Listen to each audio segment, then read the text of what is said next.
Mi nombre es Daniel Piscors, soy médico cardiólogo de la ciudad de Rosario, en la República Argentina, y formo parte del grupo Grey Latam, un grupo de colegas latinoamericanos interesados en el análisis de la evidencia y la educación médica en nuestro continente latinoamericano.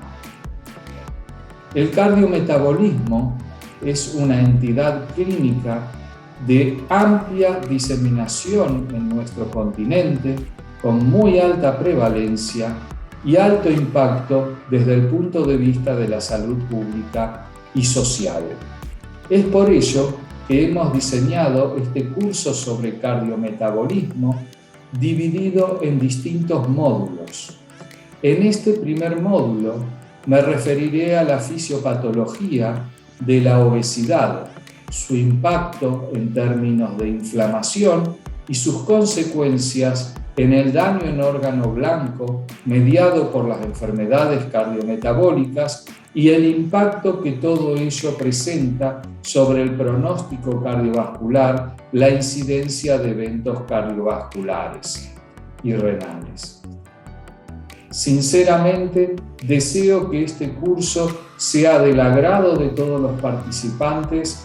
En nosotros ha generado una gran expectativa y es por ello que los invito a recorrer su contenido, que imagino podrá ser beneficioso para su práctica médica habitual.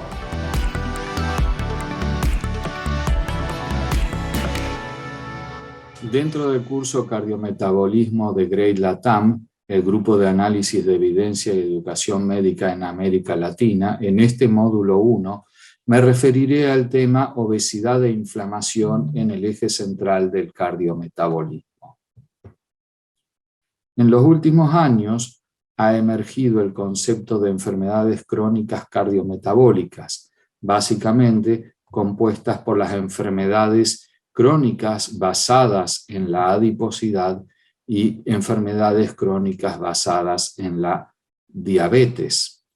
En este concepto, en un estadio inicial de inicio del riesgo cardiovascular, estímulos primarios como la carga genética, el medio ambiente y el comportamiento humano con hábitos de vida inadecuados para preservar y conservar la salud, se generan montos de adiposidad excesivos con distribución de esta adiposidad anormal y una función del adipocito, como ya se verá, anormal, y por el otro lado, insulinoresistencia con disfunción de la célula beta pancreática. La consecuencia inicial de esta etapa de incremento del riesgo cardiovascular es la enfermedad cardiometabólica con hipertensión arterial y dislipidemia. Si estas variables de riesgo permanecen estables, se pasa al estadio 2 de preenfermedad, en el cual comienzan a desarrollarse los fenotipos de distintas enfermedades asociados al sobrepeso, al incremento de la circunferencia de cintura como biomarcador de la calidad física de las personas y biomarcadores humorales o imagenológicos anormales. Los sujetos pueden desarrollar prediabetes y comienza la enfermedad arterial carotidia y coronaria subclínica, la disfunción del ventrículo izquierdo y el remodelado de la aurícula izquierda subclínica. Si estos aspectos se sostienen en el tiempo, pasamos al estadio 3 de enfermedad asintomática temprana, en el cual el sujeto, en cuanto a las enfermedades crónicas basadas en la adiposidad, ya se genera obesidad. En el caso de la diabetes, los individuos desarrollan diabetes tipo 2 y ya comenzamos con la enfermedad coronaria y carotidia asintomática, la insuficiencia cardíaca asintomática y episodios de fibrilación auricular asintomáticos. Pasando luego al último estadio de las enfermedades cardiometabólicas, el estadio 4 de las complicaciones y los síntomas tardíos, en las cuales cualquiera de estos fenotipos que se discutirán se complican. Hay trastornos metabólicos y biomecánicos, se desarrolla la enfermedad micro y macrovascular, y entonces ya sí tenemos la enfermedad arterial coronaria y carotidia sintomática, la insuficiencia cardíaca sintomática y la fibrilación auricular sintomática. De modo tal que todas estas variables tienen en común en la fisiopatología del daño en órgano blanco en el cardiometabolismo. Leves pero significativos aumentos del colesterol LDL, de la presión arterial, la intolerancia glúcida, a los cuales se puede asociar malos hábitos de vida, como puede ser el tabaquismo, generan estrés oxidativo, y esto lleva a este estrés oxidativo a una disfunción endotelial en la cual hay reducción en la producción de óxido nítrico y pérdida de la vasodilatación mediada por endotelio, hay incremento de mediadores locales inflamatorios y hay hiperactividad de los sistemas neurohumorales tisulares como el sistema renina-angiotensina-aldosterona.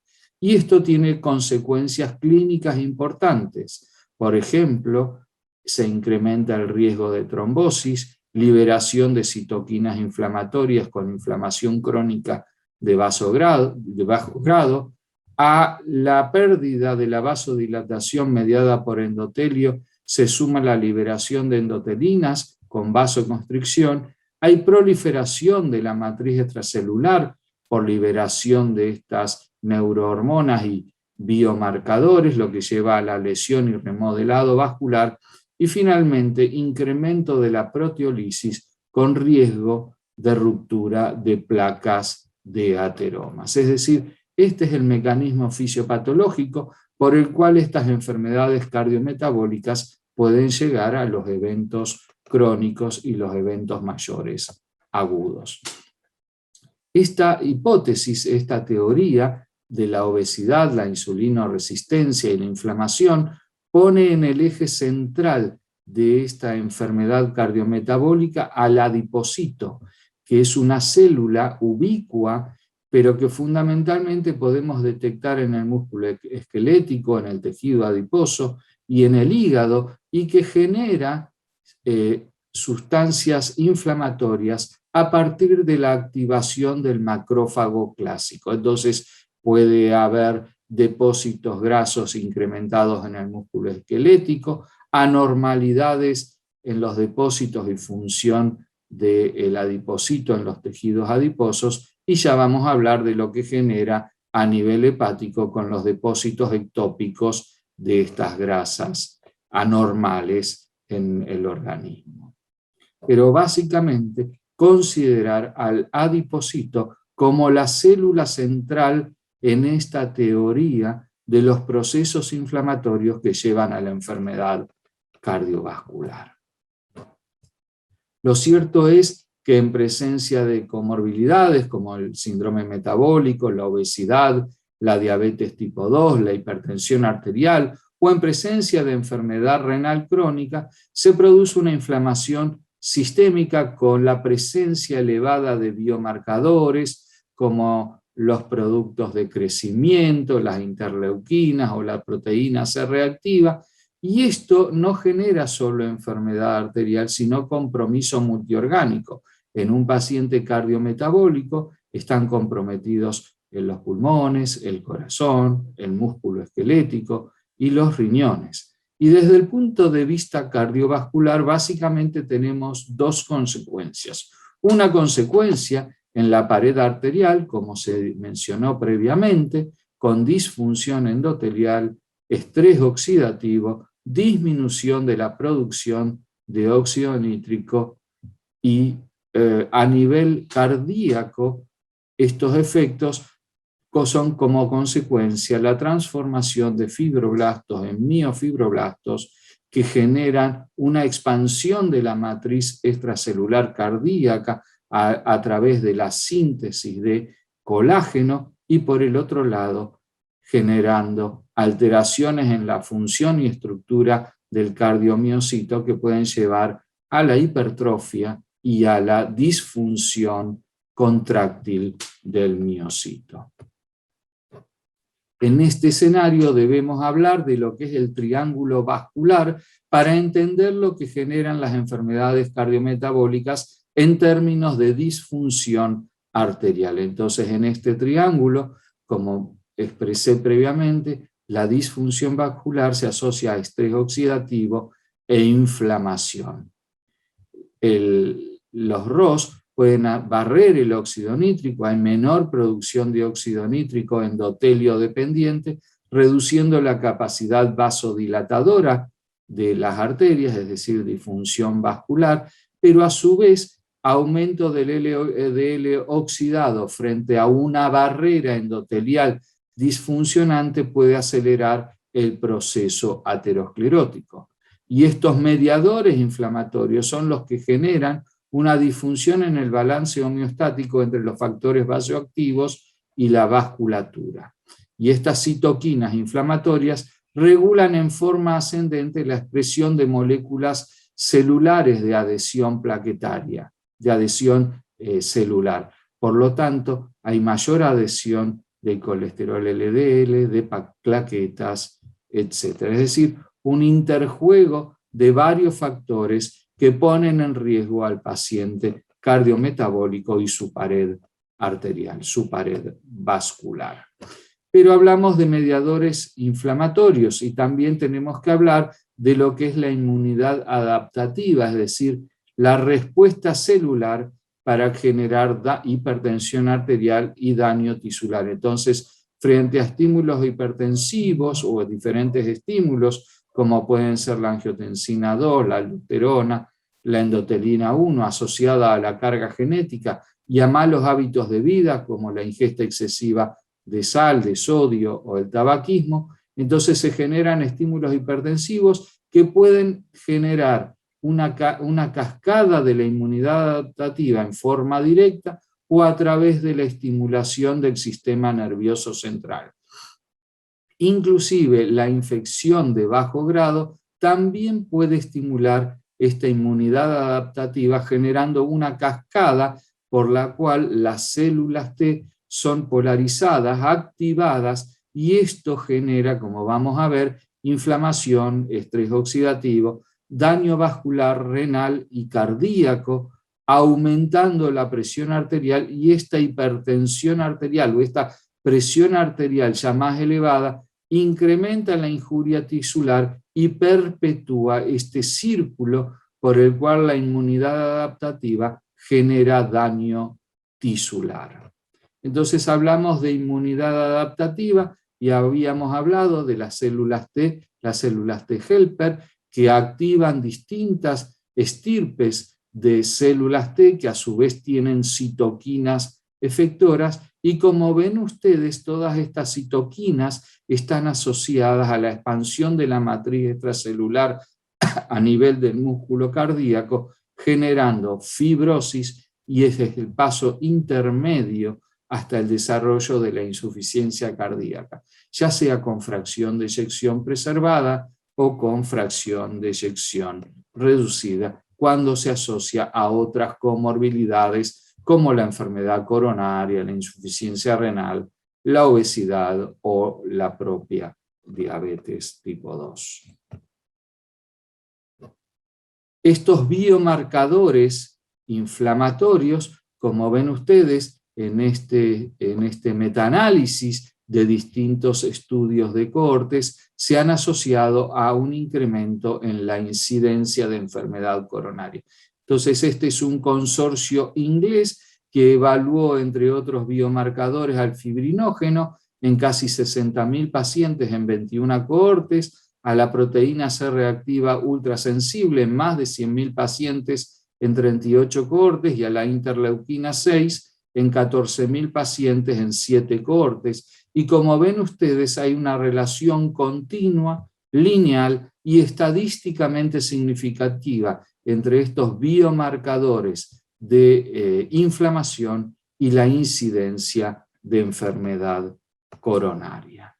Y en este estudio también inglés de randomización mendeliana, en el que se evaluó una mutación de la interleuquina 6 llamada RS7529229 en esta mutación hay menor producción de esta citoquina inflamatoria, la interleuquina 6, porque hay una mutación en su receptor y por lo tanto las consecuencias tisulares que generan están reducidas. Se observó que cuando hay un déficit de este receptor inducido por esta mutación, hay una reducción significativa de la enfermedad coronaria, tanto fatal como no fatal, y una tendencia en el límite de la significación estadística a una reducción, a una menor frecuencia de enfermedad cardiovascular fatal y no fatal y de diabetes tipo 2. Entonces, estudios de cohortes y estudios de randomización mendeliana han mostrado que verdaderamente existe una relación entre estos biomarcadores inflamatorios, ya sea cuando están aumentados o cuando están reducidos, con la incidencia de eventos cardiovasculares mayores y aún de diabetes tipo 2. En este contexto debemos discutir cuáles son las consecuencias de la obesidad y los depósitos ectópicos de grasas, que como mencioné previamente, es una célula ubicua y que por lo tanto no solo está asociada al tejido, a los depósitos en el tejido adiposo, sino también en el hígado, en el músculo esquelético, a nivel del páncreas generando apoptosis de la célula beta y a nivel del corazón que, como voy a mencionar, genera lipoapoptosis y lipotoxicidad. Y por supuesto, todo esto está fuertemente relacionado con el desarrollo de aterosclerosis. Básicamente, ¿qué es lo que pensamos siempre cuando hablamos de depósitos ectópicos de grasa? En el hígado graso no alcohólico, que es cierto que está presente en el 25% de la población adulta en general, pero que además está presente en el 75% de los individuos obesos o diabéticos. Y siempre pensamos en las consecuencias hepáticas del hígado graso no alcohólico. Sin embargo, déjenme mencionarles que más del 60% de la morbimortalidad del hígado graso no alcohólico es cardiovascular. Y en este gráfico se define claramente por qué.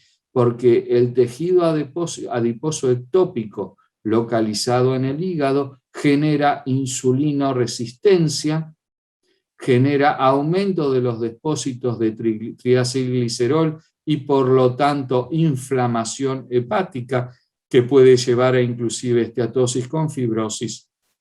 Y esta insulinoresistencia genera una dislipemia conocida como dislipemia aterogénica, en la cual el colesterol LDL está elevado pero no tanto, los triglicéridos están muy elevados, el colesterol HDL es bajo y hay gran producción de LDL pequeña y densa, es decir, una dislipemia que genera aterogénesis. Y esto es la consecuencia de los depósitos ectópicos de grasa a nivel hepático y es lo que justifica que la mayor morbimortalidad de los pacientes con hígado graso no alcohólico sea la cardiovascular.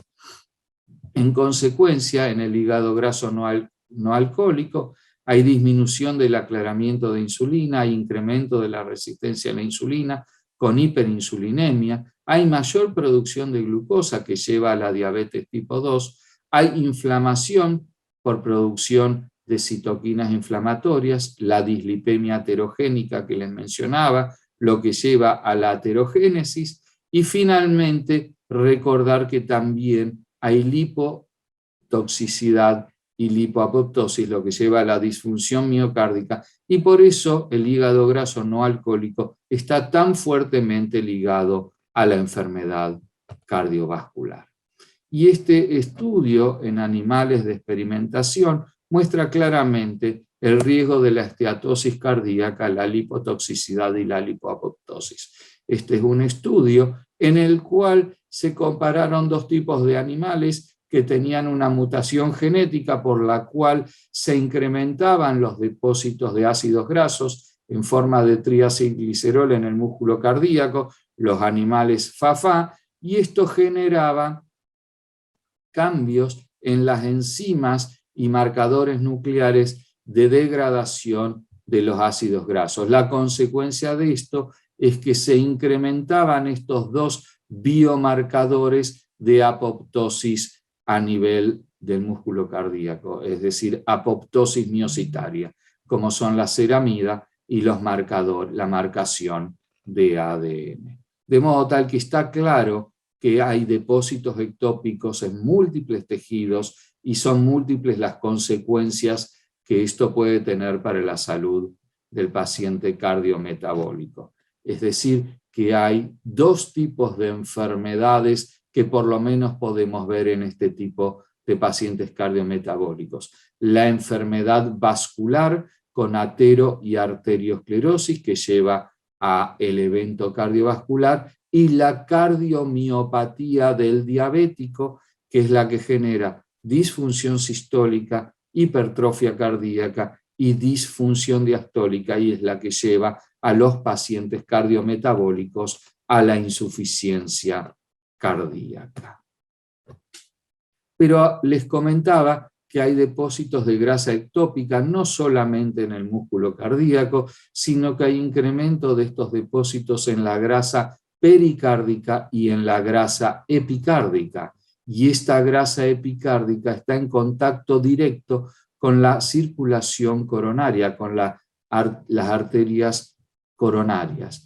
Por lo tanto, si hay expansión de los depósitos de grasa a nivel epicárdico, todo este proceso inflamatorio que les mencioné de alguna manera afecta la estructura y función de las arterias coronarias. Y esto puede ser fácilmente observable en una resonancia magnética nuclear. Puede ser observable y cuantificable.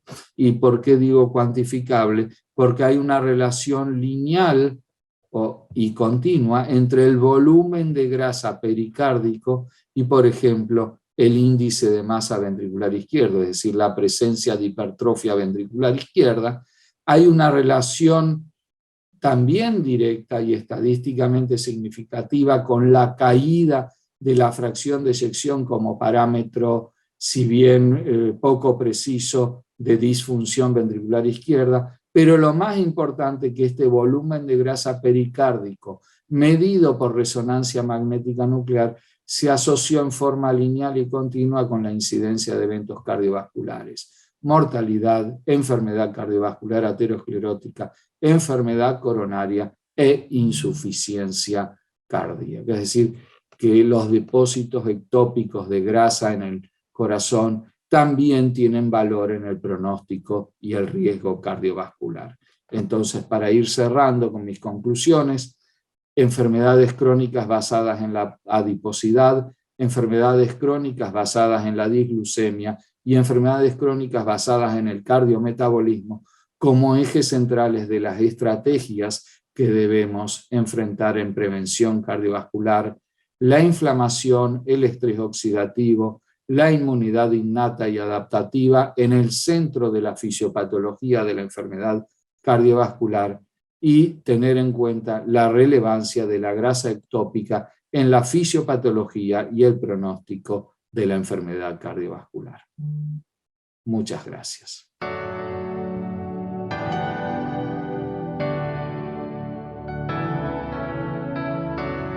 Extraordinaria conferencia, como siempre, Daniel. Y bueno, fíjate que me llevaste a considerar algunas cosas que siempre he visto muy importante y que creo que es algo de los hitos que marcaron mi vida en los últimos años.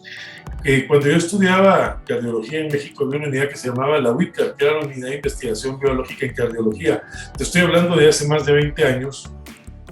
Y recuerdo cuando las estatinas empezaban los grandes estudios, tal vez por aquella época el estudio 4S habrá estado en boga, y la simvastatina era uno de estos medicamentos que se estaba pujando por cambiar la historia natural de la enfermedad. Y entonces empezaba a hablar de los efectos pleiotrópicos de las estatinas y por qué era tan importante darlos en este proceso inflamatorio. En la UICAR se realizaron algunas investigaciones en relación a esto. Y entonces esto me lleva a mí a pensar en algo que oí hace muchísimos años, que era la ley de Harvard, que tenía que ver con la cronicidad del proceso inflamatorio a nivel vascular, pero también tenía que ver con algunas otras cosas que eran bien interesantes, como el paciente obeso es crónicamente inflamado. Y entonces, cuando tú analizas, entonces, ¿qué es lo que sucede en el diabético? ¿Qué es lo que sucede en el obeso? ¿Qué es lo que sucede en el paciente hipertenso o el dislipidémico?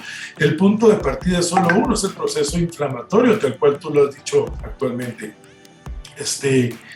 Tal vez una de las cosas más importantes es que perdemos esa línea de camino. Yo recuerdo hace unos años cuando fui invitado al Comité Ejecutivo del Estudio Cantos junto con Alberto y empezamos a entender este proceso inflamatorio y cómo la placa se inestabilizaba a partir de la cascada de inflamación. Empezaron a suceder cosas bien importantes desde el concepto del tratamiento cardiovascular. Yo siempre les hago la broma en los congresos a los que me invitan a dar charlas y les digo, ¿qué sucede? ¿O qué sucedería si el reumatólogo entendiera la inflamación del proceso vascular como entiende el proceso a nivel de las articulaciones? Fíjate que los cardiólogos nos quedaríamos sin trabajo, porque es que es básicamente lo mismo. Yo recuerdo que cuando estaba haciendo mi segundo año de cardiología y tenía que presentar un proyecto de tesis, se me había ocurrido, ¿qué sucede si a todos los infartos agudos les medimos PCR ultrasensible que se empezaba a poner de moda y les damos una pulsoterapia con ciclosporina? Y recuerdo que me dijeron que era un menguele, que cómo se me ocurría, pero es que este es el proceso inflamatorio precisamente. Los reumatólogos utilizaban esto para el proceso de ruptura de los aspectos inflamatorios agudos, y esa es la ruptura de la placa, es algún proceso inflamatorio agudo que termina en un proceso aterotrombótico. Así que has tomado puntos bien importantes, entender el papel de las cadenas de inflamación, de la interleuquina, del factor de necrosis tumoral alfa, de cómo la obesidad y todos los factores de riesgo realmente van a interactuar en este escenario. Así que yo creo que esto es cardiología que nos regresa a las partes básicas. Queremos entender cuál es la receta de cocina, cuál es el mejor medicamento, pero se nos olvida pensar, probablemente, Daniel, que todos estos fármacos que conocemos en la actualidad, estatinas, antagonistas de los receptores GLP-1, SGLT2, antihipertensivos, todos finalmente tienen un efecto pleiotrópico que nos lleva de la mano a entender cómo modificar la génesis de la historia natural de la enfermedad. Así que gracias, yo creo que en esta conferencia me has devuelto a mis inicios, me has hecho retroceder en algunos años y poder poner la atención nuevamente que la enfermedad cardiovascular, el proceso inflamatorio es vital. Así que gracias de nuevo, una extraordinaria conferencia, Daniel, y pues bueno, espero que todos la hayan disfrutado, pues como la he disfrutado yo. Realmente excelente tu presentación, Daniel, que deja muchas certezas respecto de los mecanismos fisiopatológicos que se esconden detrás de la obesidad, sobre todo la obesidad visceral, como quedó en claro. Sin embargo, dejan abiertos interrogantes que iremos tratando de dar respuesta durante el curso. Esos interrogantes tienen que ver con cuál es el momento en el cual se disparan estos mecanismos inflamatorios que son proateroscleróticos y que uno, a la luz de la evidencia, empieza a emparentarlo con la aterosclerosis subclínica. Está el estudio desarrollado por Valentín Fuster en la cohorte de los empleados del Banco Santander, donde el 50% de los empleados varones con una edad promedio de 45 años tienen placas ateroscleróticas a nivel iliofemoral, por ejemplo, ¿no? Entonces uno dice, bueno, evidentemente existe un proceso subclínico que no solamente tiene que ver con los elementos que se ponen en marcha en torno al adipocito y los procesos inflamatorios, sino como vos mostraste el desarrollo de la enfermedad, digamos, vascular. Entonces, ¿cuál es el momento en el cual tenemos que empezar a medir? ¿Cuál es el momento en el que tenemos que empezar a intervenir? Indiscutiblemente que en el paciente que tiene adiposidad visceral, uno tiene que ir en búsqueda de la dislipidemia aterogénica, tiene que ir en búsqueda de la hipertensión arterial, en búsqueda de la diabetes y tener tratamientos que sean efectivos y preventivos. ¿Y cuál es la manera de medirlo? No cabe duda también que los datos biométricos a partir del peso corporal o del índice de masa corporal son falaces y que hay que incorporar sí o sí el perímetro de cintura como una de las variables en cualquier indicador que podamos utilizar. Así que, bueno, nos quedará para parte del curso para ir profundizando algunos de estos aspectos.